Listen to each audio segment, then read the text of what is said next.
The book read like a step-by-step analysis of self-aware self-destruction. No Longer Human by Osamu Dazai. I wanted to dedicate an entire video to it. Not like I haven't been doing that recently anyway. I feel like the wrap-ups were nice, but I enjoy doing these in-depth reviews a lot more. If you know me, or if you followed my channel for a while about books, I have reviewed a ton of books in a similar genre, and usually those are my favorite books. Starting from our favorite author in this channel, I was gonna say Kafka Murakami because of the cover, Haruki Murakami, like Kafka on the Shore. The Wind Up Bird Chronicle is probably the most quintessentially Murakami book I've read. A Wild Sheep Chase. A lot of his books are very much about that whole trope of a man that kind of loses something and then goes on a journey of like just chaos. But I love it. But with more Western authors that I've loved that have touched upon this subject, definitely my favorite one is Stoner by John Williams and Brideshead Revisited by Evelyn Waugh. And these are all books that have very delicately, very tastefully touched on the subject. A book that is not very tastefully touched on the subject but done a spectacular job is No Longer Human. I went through this and I want to show you just like the amount I annotate in a book is probably a really good depiction of how much I enjoyed the particular book. I don't know if you can quite see, but I have so many notes. I feel so vulnerable giving this to anyone because I feel like I've just written so much. I was just like marking everything, but at the same time I love reading people's annotated books. I have taken notes. I have a full couple of pages of notes, which thank God, because this is not the first time I'm filming this video. I filmed the same video last night and the audio was absolute ass, so I have to refilm it. Hopefully my notes are going to make me, you know, as coherent as I was yesterday, because I didn't think it came out well. But in the world of YouTube, if you're not familiar, this happens a lot. Sometimes there is no audio, sometimes the audio is crap, sometimes it's just not good lighting. It's just a lot of stuff going on, especially for someone like me who's been struggling to come back and film content. This has been a huge challenge. If you read this book and really didn't give much thought into like, oh, what is this actually about, you might actually come up with the conclusion that it's a book that is made to make you realize that some people in society are just not worth helping. I feel like that is the very superficial conclusion that people might draw from it, that there are some people who, despite all the help that they receive, all the, you know, you can give them all the chances, they're just never going to change and they're going to fuck you over. Whereas I don't think that's the point of the book. At least, okay, that's my perception, whatever I'm talking about in this. If you have a completely different perception, feel free to leave it down below. I'm open to it, but everything that I'm saying here is not like an interpretation that the author had or the translator had, but that's just my speculation. Osamu Dazai himself is known to be from an affluent family, and there are loads of like Western references in his work. So there's like Dostoevsky, there's a lot of jazz music, there's a lot of other little aspects that the translator, I believe his name is something Keene, let me actually read up, Donald Keene. He actually does a really good introduction in the beginning of the book, which I highly recommend reading, because he talks about the Western influences seen in Dazai's work. And it also makes me think, at what point in history did Japanese authors start kind of being so raw and so transparent with their emotions? How was it always this raw? Was it always quite like, you know, just unblemished? Or is this something that like authors from the time of Dazai kind of took forward? A more open view of loneliness, more I guess showing your vulnerable side more openly. Is this a common theme throughout the history of Japanese literature, or is this a new thing? Enough rambling. I'm gonna go on to talk about a few other things that the translator mentions before I read the book, and then I'm gonna go into the book itself. So the first part that he talked about was this kind of like abject collapse that comes through in the beginning of the book, because you almost have like an unreliable narrator who is very much aware of how horrible he is, so his cruelty, but is completely unaware of his capacity for love or capacity for good. And it also makes you think, how can someone be so terribly aware of how horrible they are and at the same time have no inclination to do anything about it? They're just kind of like blasé about it. They're like, yeah, that's me, that's how I'm gonna live my life. The book starts off with this person who is observing these 3 photos that he sees of the same person at different points in their life. So in childhood, then middle age, and then old age. And it's the same person in all 3 photos, and it comes with these little 3 journals about these different phrases. And at the beginning, he's like not really all that interested in it, but then he decides to go ahead and publish these because he's so intrigued by the expression on this person's face from all 3, like from early childhood. He seems almost this kind of like weird darkness in these photos, and obviously as a reader you cannot see the photos, but it also makes you think like, what exactly can it be, like what kind of expression can it be that will intrigue a person so much. And then it kind of cuts off to dive right into the books. So you first get to know the narrator who's written these 3 I would say journals. You get to know that it's just this early childhood, they are kind of observing the world, seeing the people around them, and from that very beginning you get the sense that this person is very confused by the world around them. They find the world to be completely insincere.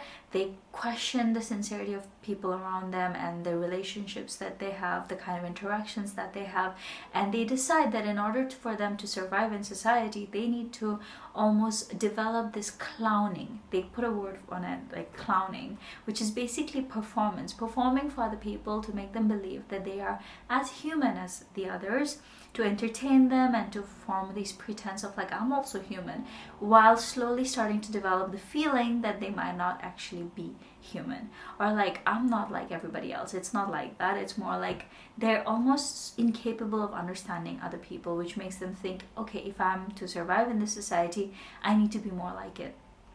Which almost makes me think if this person could be representative of every single one of us, where we more often than not feel like, what the hell is going on around me? I don't understand anything, but I'm gonna participate it and kind of go with it anyway, which is the whole part about this book that I found it interesting, where at any given point in time you can put yourself in the person's situation and feel like, I completely cannot relate to you, or I completely can relate to you.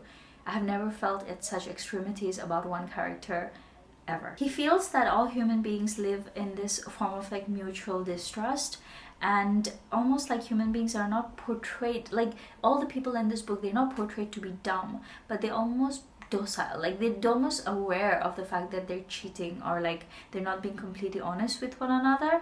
And I think this is what is interesting. Like I actually wrote like a little bit that in the book that I copied on here that I want to read out, because I think it summarizes how I interpreted his interpretation of human beings.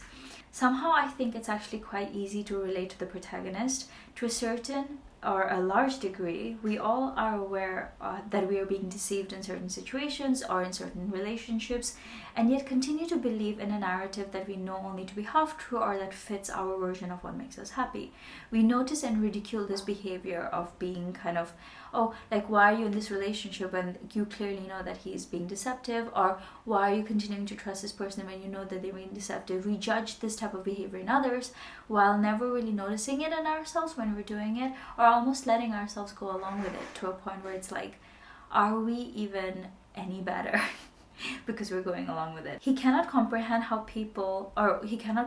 people who live purely, happily, and serenely engaged in such deceit all the time. So very clearly we have felt like this about people, or about life. I have often felt like, how can some people continue to live a life that is so like based in, I don't know where I'm going with it, but you get the point.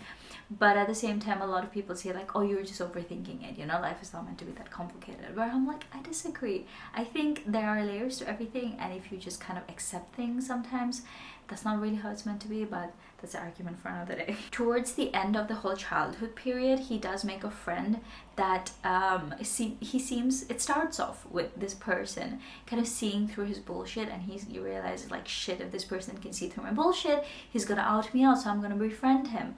But the friend is smarter, and then he introduces him to kind of art, and he tells him that sometimes if this ugly part of you cannot very openly put out in society in a way that is acceptable, turn it into art, because then you put it in a box, put it under lights, and everyone's suddenly going to be interested and find you cool. But as long as the art as long as the evil is portrayed in the form of art, it's okay, which I like completely agree. The second, or the middle journal, is more about his relationship with his parents and women, and very quickly you learn to understand that he definitely had daddy issues. I know that daddy issues with like men, among men, is not commonly portrayed or talked about in books or media, but I think here it was done very subtly and very almost like you will miss it if you don't focus on it, because there is nothing wrong with the way people have treated him around him from his early childhood, but it's more his interpretation of certain experiences or certain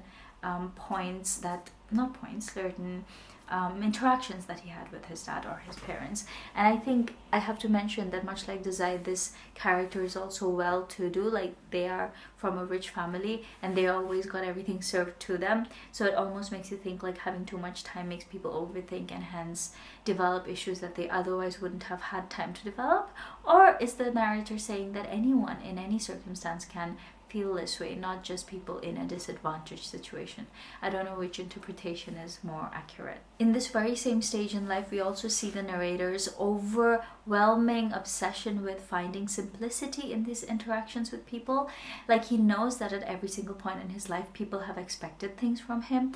Like his parents have expected things from him, his lovers have expected things from him, but he finds it so totally frustrating that he never really knows what is expected of him, because people don't tell him in very clear terms, but rather say it in very convoluted terms what is expected of him.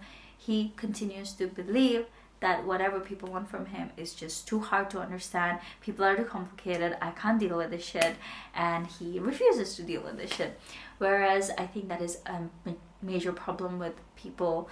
I'm sorry to be sexist about this, but maybe more in men than women, where they seek simplicity and seek lack of complexity rather in every interaction and every relationship.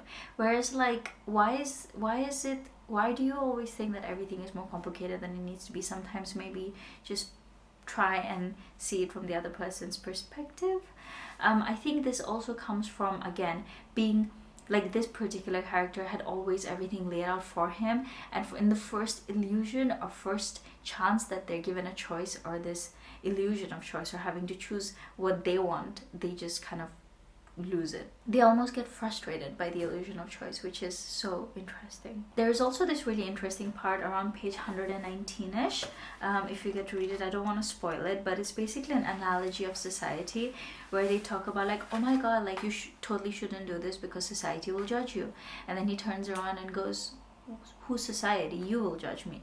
You are the person, you are the medium who is portraying, like who's bringing this information to me. And those who impose can often be the worst, because if you say, oh, you shouldn't do this because society will judge you, like, okay, you are the first person to be judging then, because you're bringing it. I know that most of the time you like to believe that people who are telling you, you shouldn't do that, that's not good for you, people will judge you, are wishing you well, but they're almost conforming and solidifying the idea that that is something that is not okay, instead of being like, okay, well, fuck what society thinks, you do you, I think is a better message.